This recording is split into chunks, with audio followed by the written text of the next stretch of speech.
Hello everyone, I am Shambhavi from Progressive Science Education, and today I am going to start a new and very interesting chapter of class 8, that is 13th chapter Sound. So let's get started. Firstly, I wanted to know you all, you know what is sound? Sound क्या होती है? आप लोग अपने आस पास जितनी भी आवाज़ सुनते हो वो सब क्या होती है? साउंड को आप कैसे डिफाइन कर सकते हो? तो sound is a form of energy that produce sensation of hearing. Sound is a form of energy that enable us to hear.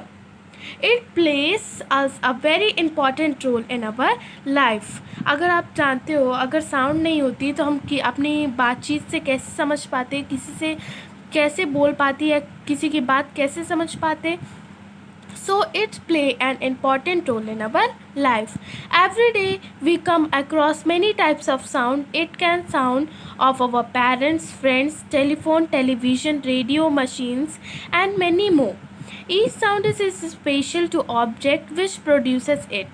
Due to this, we can distinguish different types of sound.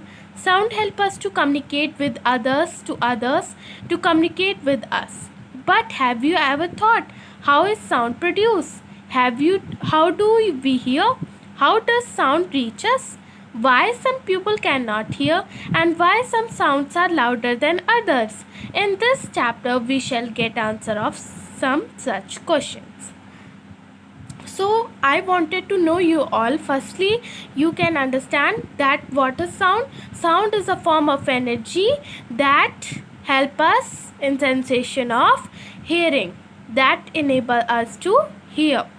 Sound से क्या होती है, हम sound किस में help करती है? हमें सुनने में हेल्प करती है, हमें किसी की बात को समझने में हेल्प करती है. जैसे आप अपने स्कूल जाते हो या कहीं भी जाते हो तो आप वहाँ पर देखते होगे कि वो लोग जो बातें करते हैं, आप अपनी फ्रेंड से जो भी बात करते हो तो आप उसे सुन सकते हो. किसकी हेल्प से? साउंड की हेल्प से.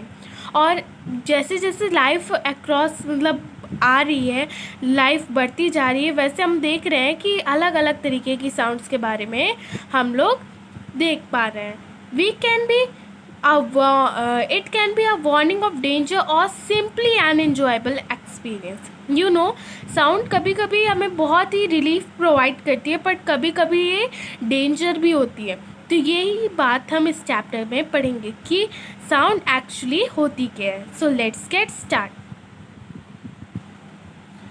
Sound is produced by a vibrating body. अब हम साउंड कैसे प्रोड्यूस होती है ये देखेंगे. साउंड कैसे प्रोड्यूस होती है? किसी बॉडी के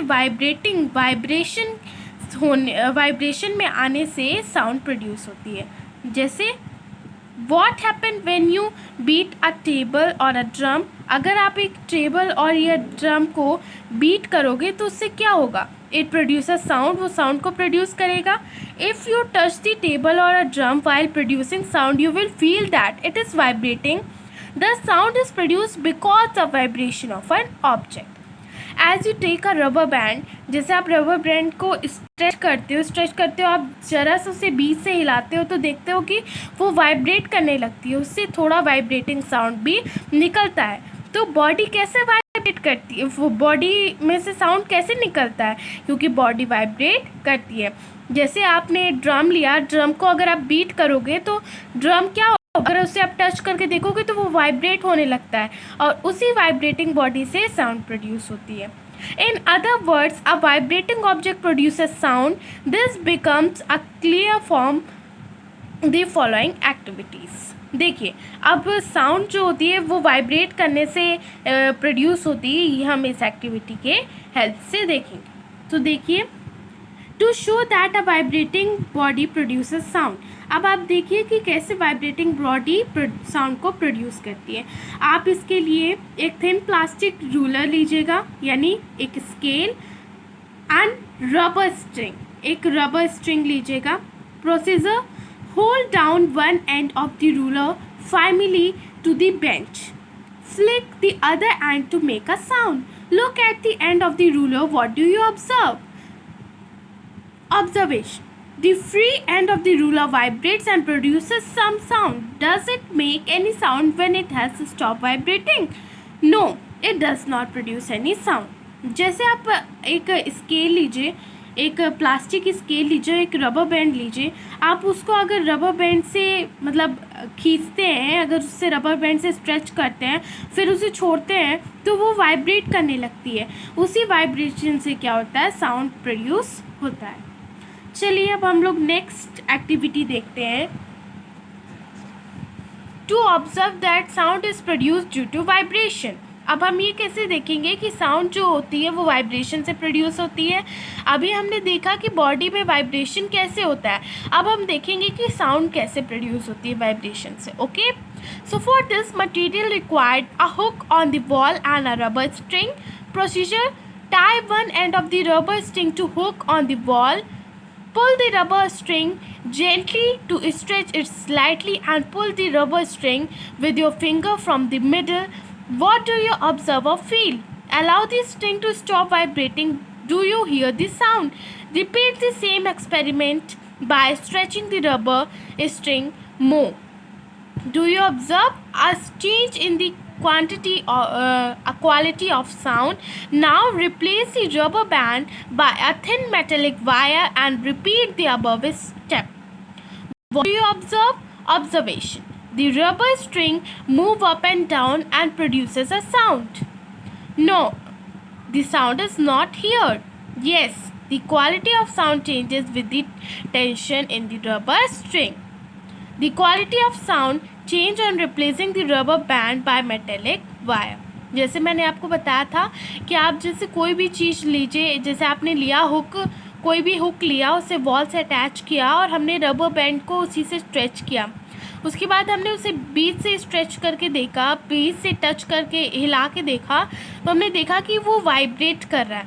हाँ, उसकी वाइब्रेशन हमें ज़्यादा सुनाई नहीं दे पा रही है, लेकिन उसकी वाइब्रेशन से उसकी क्वालिटी ऑफ साउंड किसी भी तरीके की हो सकती है, लेकिन हमें थोड़ी बहुत आवाज़ सुनाई दे पा रही है। इससे हमको क्या पता चलता है कि the sound produce due to the vibration. So अब नेक्स्ट एक्टिविटी हम देखते हैं। To observe the vibration of vibrating body. Material required are tuning fork, a rubber pad, china dish with water. Procedure: take a tuning fork and bang one of its prong against a hard rubber block. What do you observe? Do you hear any sound? Does the vibrating prong with the surface of the water take in a china dish? What do you see? Observation. The prong is vibrating. Yes. The tuning fork produces sound wave and produce on the surface of the water. सो इसमें आपने क्या देखा, आपने एक tuning fork लिया और एक rubber pad लिया, चाइना डिश ली वाटर के साथ। ओके, अब आपने इसके लिए क्या किया, आपने ट्यूनिंग फॉर्क को लिया और bang one of its prong against a hard rubber, उसे हार्ड रबर से मतलब प्रॉन्ग कर दिया, अगेंस्ट अ हार्ड रबर। मतलब आप समझ पा रहे हैं ना मैं क्या कहना चाह रही हूँ। What do you observe? Do you here any sound? क्या आप कोई भी साउंड सुन पा रहे हो? Does the vibrating prong with the surface of the water taken in the china dish? So इससे हमने क्या देखा, जो prong है वो वाइब्रेट कर रहा है, जैसे आप फिगर में देख भी पा रहे होंगे कि चाइना डिश में डालने के बाद prong जो है वो वाइब्रेट कर रहा है। Yes, the tuning fork produces sound. Wave are produced on the surface of the water. In the above activities, we notice that the sound is produced by vibration. Thus, all vibrating body produces sound. In some cases, the vibration are easily visible to our naked eyes, but most of the cases they cannot be felt or not seen. तो आपने अभी तक इस chapter में क्या पढ़ा? इस chapter में हमने देखा कि साउंड एक्चुअली क्या होता है और साउंड कैसे प्रोड्यूस होता है, वाइब्रेट करने से प्रोड्यूस होता है। और साउंड ऐसे क्या होता है? Sound is a form of energy that help us in the sensation of hearing. So sound के बारे में आपने इतनी बातें जानी कि साउंड के वाइब्रेट करने से ही साउंड प्रोड्यूस होता है, और बाकी बातें कि कभी कभार साउंड हमें सुनाई दे पाती है और कभी कभी नहीं। सो अब हम इस एक्टिविटी से ये सब कुछ जान चुके हैं। अब आगे का टॉपिक हम नेक्स्ट वीडियो में पढ़ेंगे। तब तक के लिए take care and bye bye. And if you like my video so please like, share and subscribe, and please press the bell icon. Okay, bye bye.